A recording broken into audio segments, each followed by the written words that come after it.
Assalamu alaikum. Alors aujourd'hui, on va définir le polynôme minimal d'une matrice. Alors tout d'abord, soit A est une matrice carrée. Qu'est-ce qu'on fait? Donc la matrice A, elle est fixée. C'est une matrice fixée. Et qu'est-ce que je fais? Je fais varier le polynôme. Je prends un polynôme que je note P de x. Donc c'est un polynôme.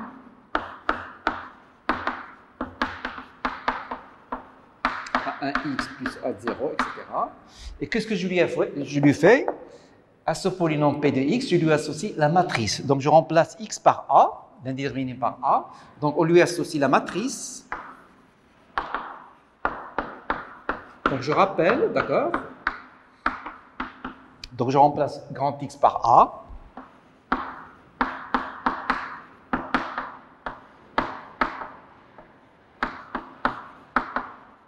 Etc. Et ici, je m'arrête. Qu'est-ce que je fais? Plus A0, IN. Plus A0, IN. Et qu'est-ce que c'est N? Et la taille de la matrice. Donc, chaque fois que je fixe une matrice, il est fixé, il ne bouge pas. Qu'est-ce que je fais? À un polynôme P, je lui associe quoi? Je lui associe P de A. D'accord? Alors, ainsi, qu'est-ce que je fais? Je définis l'évaluation en A. Donc, je définis une application qui va d'où à où? Qui va de la K-algèbre des polynômes et qui arrive où? Qui arrive chez la K-algèbre des matrices. Qui est un polynôme P de x, je dis P de x, d'accord? Je note un polynôme P de x, je lui associe quoi? Je l'évalue en quoi? En A. Je lui associe la matrice P de A. Donc E de A, celui-là qui est là, est un morphisme de K-algèbre. Est un morphisme de K-algèbre.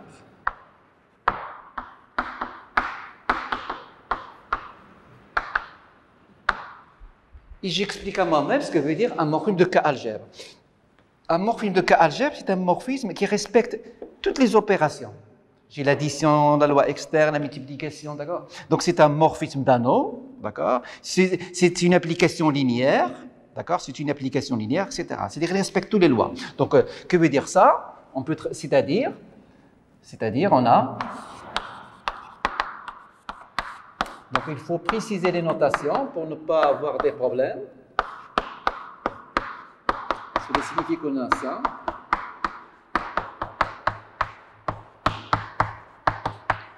Donc, il respecte la structure d'espace vectoriel, d'accord? Deuxième chose, c'est un morphisme d'anneau. Que veut dire un morphisme d'anneau? C'est égal à P de A. Et maintenant, il faut la retenir, d'accord? Il faut la retenir. Qu'est-ce que c'est troisièmement? Qu'est-ce que c'est l'image du polynôme constant? Polynôme constant qui vaut 1. Qui est x associé 1. X associé 1. Polynôme constant qui vaut 1. D'accord? Quand il évalue en A, d'accord? Ça vaut combien? Ça vaut IN. Donc ça, c'est un morphisme de K-algèbre. Maintenant, c'est général. Ou bien, il vaut mieux faire un exercice. Alors, une question naturelle qui se pose. Pourquoi l'évaluation n'est jamais injective? Question.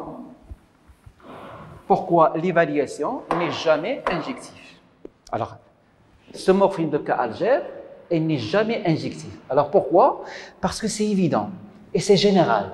Chaque fois que tu as une application linéaire f de E vers f, et si dimension de f est finie, d'accord? Une telle application, tu as dimension de f est finie, dimension de E est infinie. Alors que se passe-t-il? Une telle application ne peut pas être injective. Ça, il est de dimension comment? Infinie. Celui-là, il est quoi? Il est fini. Alors, f ne peut pas être injectif. Pourquoi? Car s'il était injectif, l'image d'une base, ça va être une famille infinie libre de celui-là. L'image d'une base, ça va être quoi? Tu prends une base, ça va être une famille infinie et qui est libre. L'image d'une base, ça va être une famille, l'image de ça, tu prends un, etc., une base, l'image, c'est quoi? Ça va être une famille libre, infinie, celui-là, d'accord? Or, le cardinal d'une famille libre est plus petit que la dimension, ce qui est absurde. Ou bien, le temps pour expliquer ça, on va faire un exercice, voilà. Alors, on va faire l'exercice suivant. Parfois, il vaut mieux faire l'exercice que d'expliquer. Donc, exercice, voilà. Exercice 1. Toute matrice A possède un polynôme annulateur. Possède un polynôme annulateur. Voilà. Et la preuve, et la solution, c'est évident, d'accord? Donc, c'est un exercice de routine. C'est un exercice de routine. Qu'est-ce qu'on fait? La famille IN AN au carré, d'accord? C'est une famille. Quel est son cardinal? C'est une famille de MNK de cardinal combien? De cardinal combien? De cardinal, tu comptes, n au carré jusqu'à 1, ça fait n au carré, de cardinal n au carré plus 1. Donc son cardinal est strictement plus grand que la dimension de MNK, qui est égale à n au carré. Donc une telle famille ne peut pas être libre. D'accord? Elle ne peut pas être, car le cardinal d'une famille libre est inférieur ou égal à la dimension. Donc il est lié. Donc cette famille-là, qui est là, que peut appeler B, alors B est nécessairement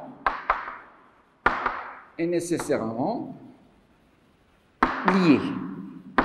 Donc que veut dire il est lié? C'est-à-dire il existe des coefficients A0, A1, AN au carré, non tous nuls. Voilà, qui vérifie quoi? Qui vérifie A0 plus A1, A, etc. plus AN au carré est égal à la matrice nulle. Je traduis lié, d'accord? Les coefficients A0, A1 ne sont pas tous nuls. Alors, qu'est-ce qu'il suffit de faire maintenant? Suppose P de x est égal à la somme, le polynôme suivant, de sorte que ce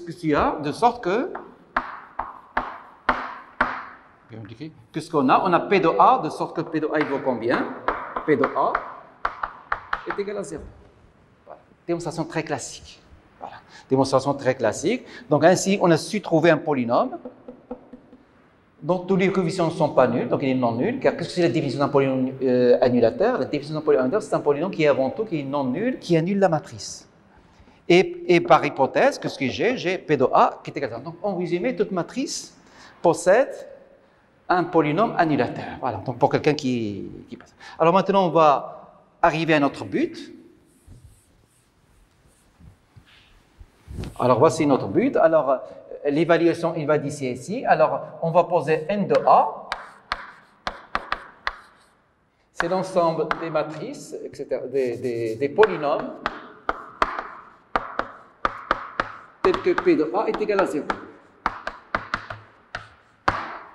Et qu'est-ce que c'est n de A? C'est tout simplement le noyau de pierre de E de A. E de A, il va d'ici.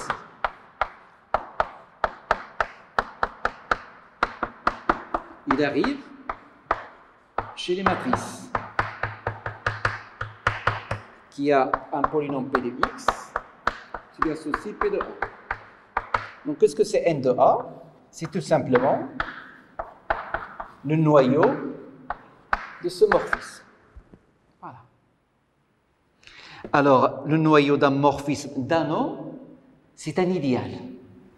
Que veut dire c'est un idéal? Il ne faut pas se laisser faire un idéal. Cela signifie, si tu prends un polynôme P, d'accord, annulateur de A, d'accord, tu le multiplies par n'importe quoi, il reste polynôme annulateur. C'est ce que veut dire idéal. Ce que l'on vérifie directement, d'accord?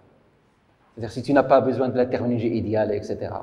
Alors, que ça c'est un idéal, signifie que chaque fois que tu as un polynôme annulateur, d'accord, par exemple polynôme caractéristique, tu le multiplies par n'importe quoi, d'accord, il reste un polynôme annulateur. Donc, en résumé, une matrice A, il possède une infinité de polynômes annulateurs. Donc en particulier, remarquez une chose, pour polynôme annulateur, unitaire n'est pas unitaire, ça n'a aucune importance. Tu peux toujours diviser par le coefficient dominant. Dans la définition de polynôme annulateur, unitaire, c'est pas, vraiment, ça n'a pas d'importance, car tu peux toujours diviser. Donc en résumé, chaque fois que j'ai une matrice A, il possède une infinité de polynômes unitaires annulateurs.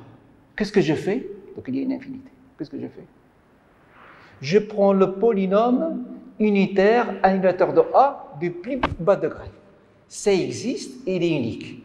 Donc on va commencer par cette définition qui explique ce qu'on entend par polynôme minimal. Donc définition. Qu'est-ce que c'est polynôme minimal? Donc on a la définition suivante. Donc on va commencer avec cette définition. On appelle polynôme minimal. On appelle polynôme minimal d'une matrice A. D'une matrice A.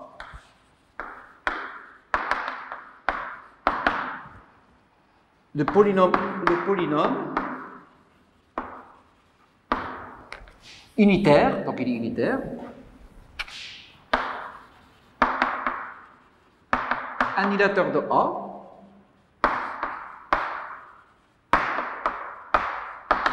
du plus bas degré.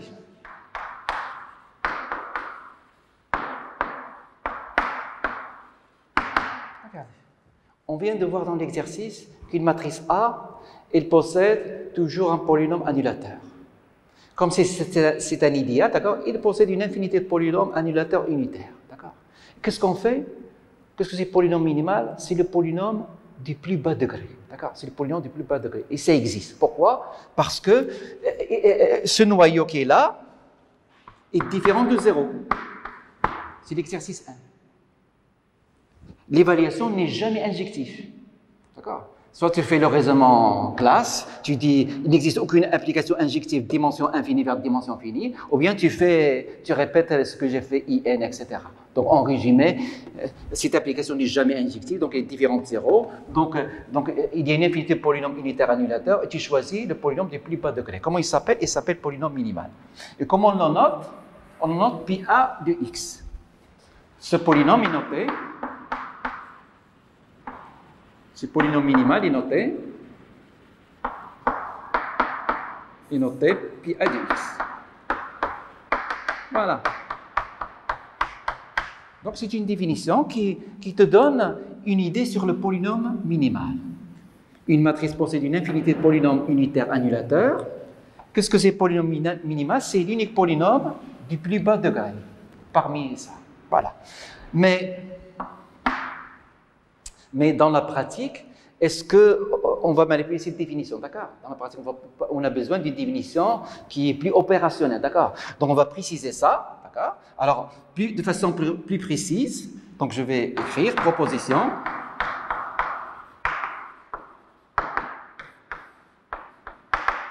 Le polynôme minimal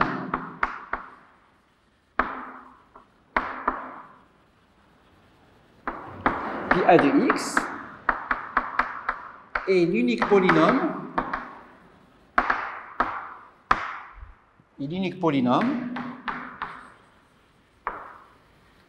unitaire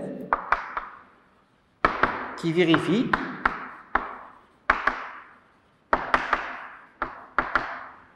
deux choses. C'est-à-dire dans la pratique, on te démontrait que ça c'est un polynôme minimal, on fait ça. Qui vérifie quoi? Nous avions vu dans la définition quoi? C'est le polynôme du degré du plus bas. Qu'est-ce que c'est le polynôme minimal? C'est le polynôme annulateur unitaire du degré plus bas. Maintenant, on remplace le mot plus petit degré par quoi? Par la divisibilité. Qui vérifie, tout d'abord, c'est un polynôme annulateur. Et le plus petit au sens de la divisibilité. Donc, notez qu'il y a une légère modification. On remplace plus petit degré par quoi? Il divise tout polynôme annulateur. Qu'est-ce qu'il vérifie? Quel que soit P appartenant à K de x, P de A est égal à 0. Ça implique quoi? Ça implique que le polynôme minimal divise P de x. Donc la nouvelle version que nous utilisons dans les exercices, etc. Voilà. Qu'est-ce que c'est le polynôme? C'est une unique polynôme unitaire qui est tout d'abord annulateur. Et qu'est-ce qu'il vérifie? Il divise tout polynôme annulateur. Le polynôme minimal, qu'est-ce qu'il fait? Il divise tout polynôme annulateur. Donc il est plus petit, il est vraiment plus petit, il est vraiment minimal. Voilà. Et ce qu'il y a là, ça équivaut à quoi? Ça équivaut à ça. Remarquez, en S3, je ne parle pas d'anneau principal, etc., etc. D'accord? Ce n'est pas dans nos programmes. Qu'est-ce que je fais? Je cache anneau principal, cadet externe, anneau principal, d'accord? Cela équivaut à quoi? Cela équivaut à NA, c'est l'idéal des polynômes annulateurs.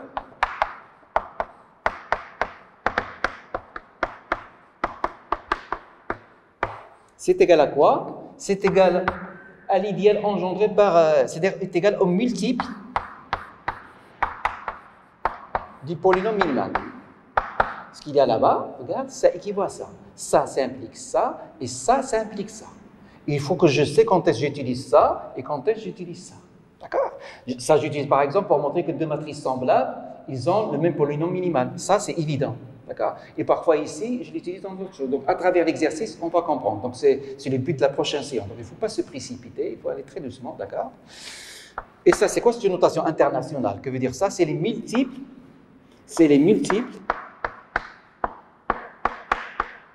du polynôme minimal.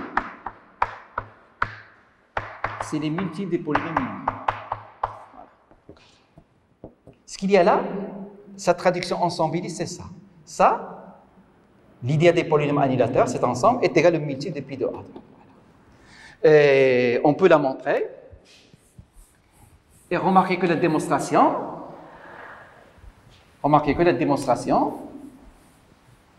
c'est une répétition, c'est une photocopie légalisée du vidéo sous-groupe où je montre que les sous-groupes de Z+, sont tous de la forme 1Z. C'est photocopie. Il n'y a aucune modification, d'accord? C'est photocopie. Et c'est la preuve de quoi? Que K de X, l'anneau des polynômes, est un anneau principal. C'est la même démonstration, d'accord? Mais les constructions, on va la faire, voilà. Alors, preuve. Donc, il faut savoir ce genre de preuve, voilà. Alors, qu'est-ce qu'on veut montrer? Ça. Alors, ça, c'est toujours réalisé. Un polynôme minimal, c'est avant tout un polynôme annulateur. Donc, c'est ridicule. Il faut montrer ça. Donc, je considère un polynôme K de X, un polynôme. Et qu'est-ce que je cherche? Regardez. Je cherche à montrer que ce polynôme P est un multiple de polynôme minimal. Donc, il est naturel d'effectuer la division euclidienne de P de X par pi A de X. Alors, effectuons de division euclidienne de P de X par pi A de X. Donc cela signifie que P de X s'écrit pi A de X Q de X plus R de X. Et R est le reste de la division euclidienne de P par pi A de X. Donc R il vaut combien?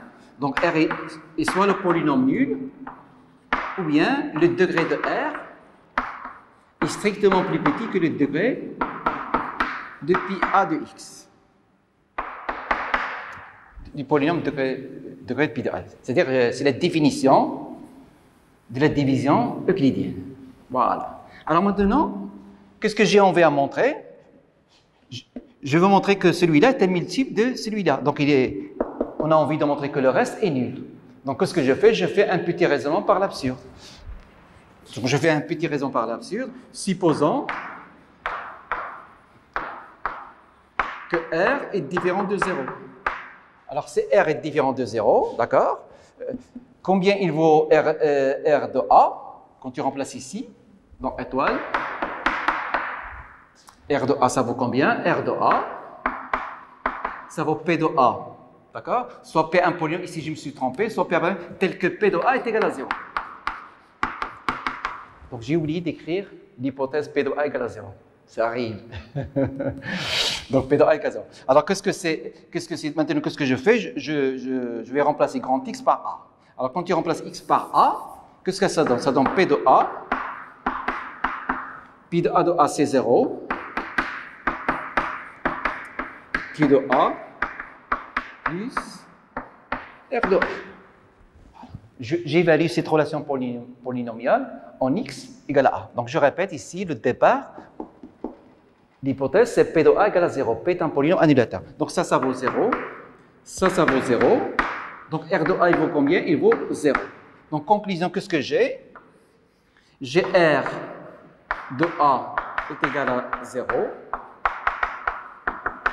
Et degré de R est strictement plus petit que le degré de polynôme minimal. C'est-à-dire R est un polynôme annulateur de A. Et en plus, son degré est strictement plus petit que le degré de R, ce qui contredit la première définition de polynôme minimal, à savoir, c'est le polynôme du plus bas degré annulateur, ce qui contredit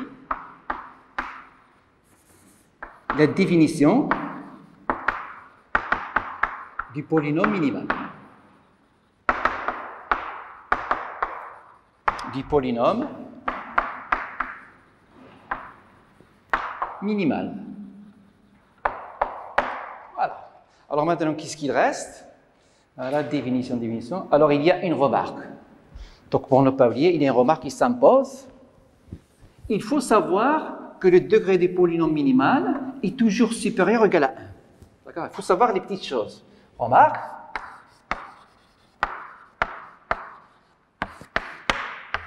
Le degré des polynômes minimal est toujours supérieur à quoi? À 1. Pourquoi? Ça ne peut pas être égal à 0. Comment dire est égal à 0? C'est-à-dire que le polynôme minimal, il vaut le polynôme constant qui vaut 1. D'accord? C'est-à-dire que quand tu prends P, le polynôme constant qui est égal à 1, d'accord? Que vaut P de A? Par définition, on l'a vu au début, ça vaut IN, qui est différent de 0. Donc le degré d'un polynôme n'est pas égal à 0, d'accord? Il est toujours supérieur ou égal à 1. Voilà. Et la raison, parce que P de A, c'est 1A qui vaut IN, un morphisme de K algèbre. L'unité de K de X, il l'envoie sur l'unité des matrices. Donc il est non nul. Donc toujours le degré de polynôme est plus grand que ça. Alors deuxième chose, quel est l'exemple fondamental de polynôme annulateur? C'est le polynôme caractéristique. Le polynôme caractéristique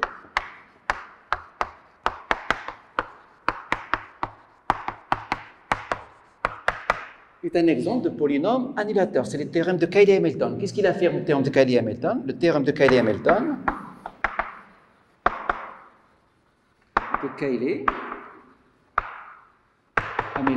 Qu'est-ce qu'il affirme? Il affirme que le polynôme caractéristique est un polynôme annulateur de la matrice A. Mais on vient de démontrer quoi? On vient de démontrer, proposition 1, que le polynôme minimal, il divise tout polynôme annulateur. Donc il y a équivalence, et la réciproque c'est évident, que le polynôme minimal, il divise le polynôme caractéristique. C'est-à-dire, on a construit indépendamment le polynôme caractéristique. On l'a construit indépendamment. Le polynôme caractéristique, il est comme ça. Pour le construire, on n'a pas utilisé le polynôme minimal. Ici, ce qu'on a fait, on a construit le polynôme minimal. Une question naturelle qui se pose, quelle relation il y a? Alors, la définition du polynôme minimal, la proposition 1, qu'est-ce qui nous a conduit? Il nous conduit que le polynôme minimal, il divise le polynôme caractéristique. Et on a une formulation arithmétique du théorème de Cayley-Hamilton. Le théorème de Cayley-Hamilton est équivalent à quoi? Le polynôme minimal, il divise le polynôme caractéristique. Et dans le cours, nous avions vu, plus que ça, ils ont les mêmes racines, les polynômes minimal et caractéristiques, ils ont les mêmes racines et les mêmes facteurs irréductibles. Donc c'est plus précis. Et maintenant, on ajoute qu'ils le divisent. Donc, voir la vidéo, regarde mes vidéos. Donc, tout cela se trouve dans mes vidéos. Donc, je fais un petit peu de publicité. Voilà. Alors maintenant, qu'est-ce que je vais faire? Alors, des exemples, oui, des exemples. Alors, il faut connaître les exemples où il y a équivalence. Il faut connaître les exemples où il y a équivalence des polynômes minimales.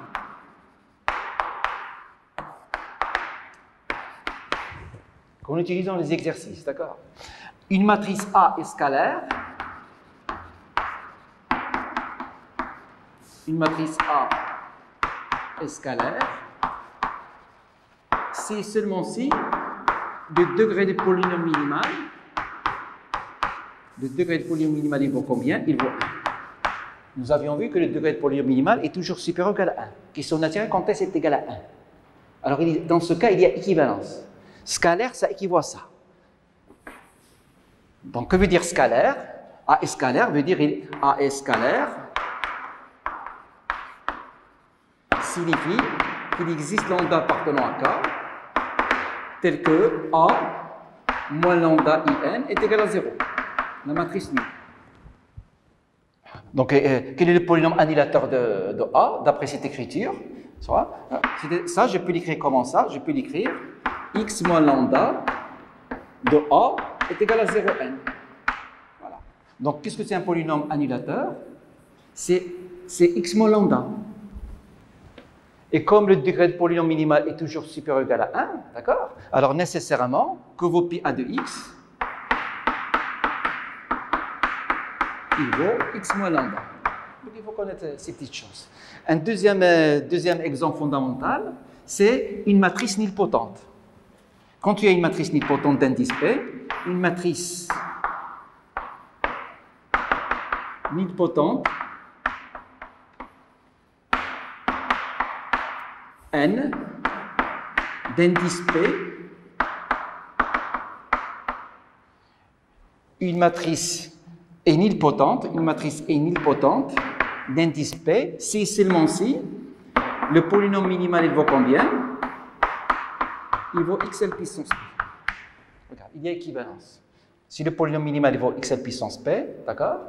La matrice N, bien, une matrice N est nilpotente. Donc, je l'écris comme ça. Une matrice N est nilpotente d'indice P si seulement si on a ça. D'accord? Nous avions vu que le polynôme caractéristique il vaut combien d'une matrice nilpotente? Les matrices nilpotentes, ils ont le même polynôme caractéristique. Nous avions vu ça, d'accord? C'est xl puissance n. Et qu'est-ce que c'est petit n? C'est la taille de la matrice. On vient de voir que le polynôme minimal, il divise le polynôme caractéristique. Donc le polynôme minimal, on connaît sa forme. Donc pi de n de x, il est de la forme comme ça. Voilà. Sa forme, elle est comme ça. Alors maintenant, que veut dire n est une matrice nilpotente? N est une matrice nilpotente. N est une matrice nilpotente d'indice P. Cela signifie que NP est la matrice nulle et NP moins 1 est différent de 0. Alors NP, je vais l'écrire, je vais répéter la même phrase, ce qui équivaut à xl puissance P de n est égal à 0 et xp moins 1 de n est égal à 0, la matrice nulle. Ça, c'est la définition d'une matrice nilpotente d'indice P, regardez, et j'écris ça, je répète. Alors, d'après cette relation, d'accord, d'après cette relation, devinez quel est le monôme unitaire du plus bas degré qui annule n. Regardez ici. Quel est le monôme unitaire annulateur de n du plus bas degré? Si xl puissance p. Alors, je vais terminer avec un résultat fondamental. C'est quoi? Deux matrices semblables, ils ont le même polynôme minimal. Proposition. Deux matrices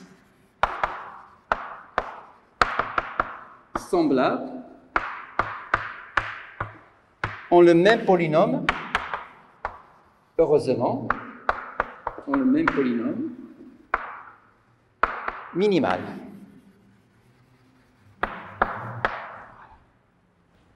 Nous avions vu que deux matrices semblables, ils ont le même polynôme caractéristique. Alors maintenant, on va montrer qu'ils ont les mêmes, etc. Alors preuve, Donc l'hypothèse, comment il s'écrit? B est égal à P moins 1 à P, où P est une matrice inversible. Donc ça, c'est semblable, d'accord? Alors maintenant, il faut connaître la chose suivante, il faut le retenir, d'accord? Si tu as ça, qu'est-ce que tu as? Tu peux montrer par récurrence facilement que quel que soit K appartenant à N, il faut la connaître. Ce sont des choses qu'il faut connaître, car on les utilise sans arrêt. Tu peux montrer par récurrence, et c'est très facile, que tu as ça. Et par combinaison linéaire, qu'est-ce que tu as? Tu as ça. Cela équivaut à quoi? Quel que soit Q polynôme, tu as Q de B. Qu'est-ce qu'il fait le Q de B? Il rentre à l'intérieur.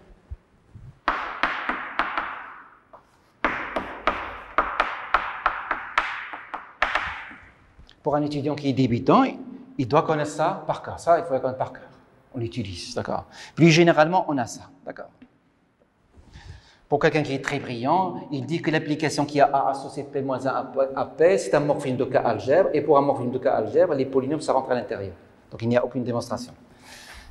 Alors, voilà. Alors, que se passe-t-il maintenant? Qu'est-ce que c'est N de B? N de B, c'est l'ensemble des polynômes annulateurs de la matrice B. C'est l'ensemble des polynômes B,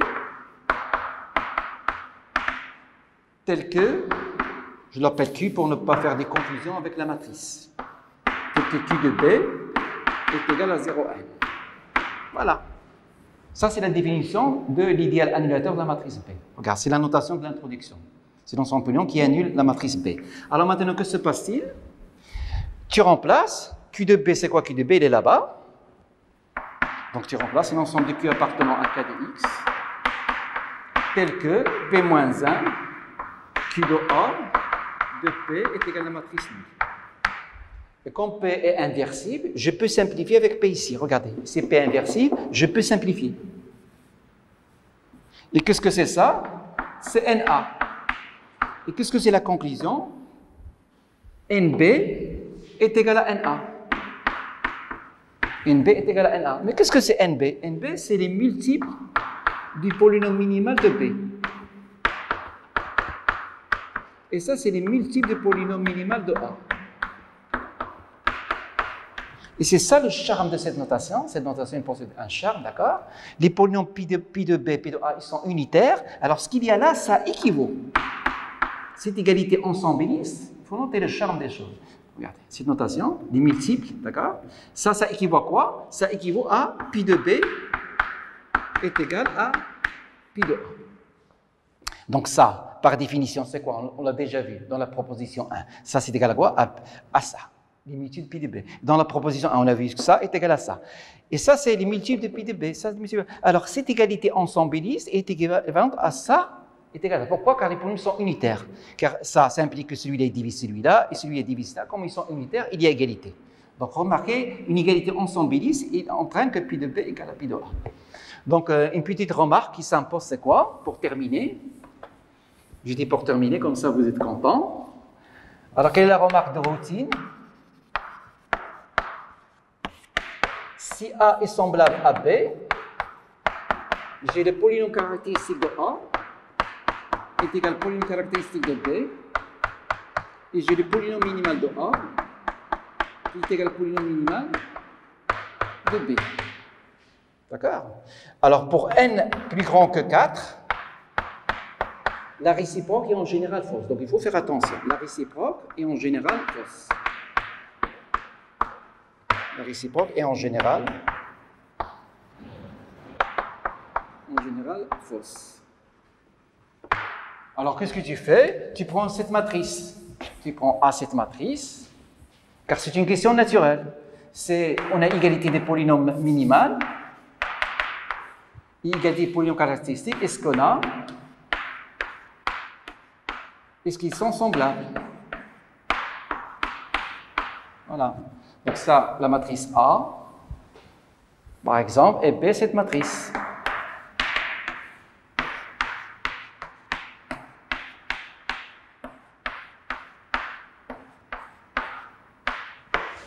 Voilà. Alors, tu as deux matrices. Donc tu as bien le polynôme caractéristique de A est égal au polynôme caractéristique de B. Donc ce sont des matrices nilpotentes triangulaires, donc c'est égal à x à la puissance 4. Voilà. Et le polynôme minimal, tu calcules A au carré. Tu calcules A au carré, calcul bête, d'accord? A au carré est égal à la matrice nulle, et ici B au carré, c'est la matrice nulle. Donc combien il vaut le polynôme minimal? Le polynôme minimal est le polynôme du plus bas degré. Donc c'est x au carré. Tu as également quoi? Le polynôme minimal de A est égal au polynôme minimal de B est égal à x au carré. Mais ces deux matrices, est-ce qu'ils sont semblables? Regardez ici et regardez ici. Est-ce qu'ils sont semblables? Donc il est évident qu'ils ne sont pas semblables. A et B, le rond de A, il vaut combien? Le rond de A, regardez, c'est évident, c'est 2, qui est différent de rond de A, le rond de A, ouais, et ça c'est le rond de B, qui vaut 1. Donc s'il était semblable, ils doivent avoir le même rang. Or le rond de A est égal à 2, le rond de B, il vaut 1, donc A et B ne sont pas semblables. A et B ne sont pas semblables. Voilà. Et si n égale à 3 ou 2, la réciproque est vraie. Pour cela, voir les vidéos réduction de Jordan. Toujours la publicité. Pour n égale 3 ou 2, la réciproque elle est vraie. Voir les vidéos réduction de Jordan. Voilà. Alors maintenant, tout le succès pour un futur enseignant, pour quelqu'un qui veut aimer de l'algèbre, d'accord?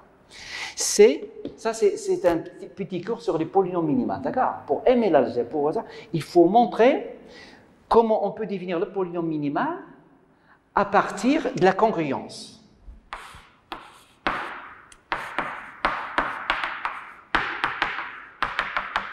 La congruence modulo n. Regardez, tout le succès. Tout le succès. Si tu veux aimer l'algèbre, sinon ça... La congruence, quand tu étais petit, tu étais gentil, tu étais petit, on te faisait la congruence, modulo n. Voilà. Alors, qu'est-ce que c'est petit n quand tu étais petit? Qu'est-ce que c'est petit n? C'est le plus petit entier naturel non nul qui vérifie n fois la classe de 1 est égal à 0. Regarde. Combien il y a des entiers qui annulent la classe de 1? Combien? Il y a une infinité. Il y a une infinité d'entiers naturels qui annulent la classe de 1. On les connaît, c'est les multiples de z. Ça, il annule la classe de 1. Et qu'est-ce que c'est? Petit n, c'est les plus petits entiers naturels non nuls qui vérifient ça. C'est notre première définition. Et ensuite, qu'est-ce qu'on a fait? On a exprimé cette petite par quoi? On l'a exprimé par la divisibilité. Qu'est-ce qu'on a fait? On a fait ça. On a fait, quel que soit k appartenant à z, la classe de k est égale à la classe de 0, ça équivaut à quoi? Ça équivaut à n divise k. Donc, qui joue le rôle de polynôme minimal? C'est petit n. Petit n, il joue le rôle de polynôme minimal. La classe de 1, il joue le rôle de la matrice. L'entier relatif k, il joue le rôle du polynôme. Photocopie du lycée. Donc, toute l'ingéniosité, tout le succès, est de faire un petit cours où tu écris le lycée et tu prends la brosse et tu effaces la classe de 1A et tu remplaces et tu fais le transfert et tu trouves ça. Ça, c'est tout le succès. Je vous remercie.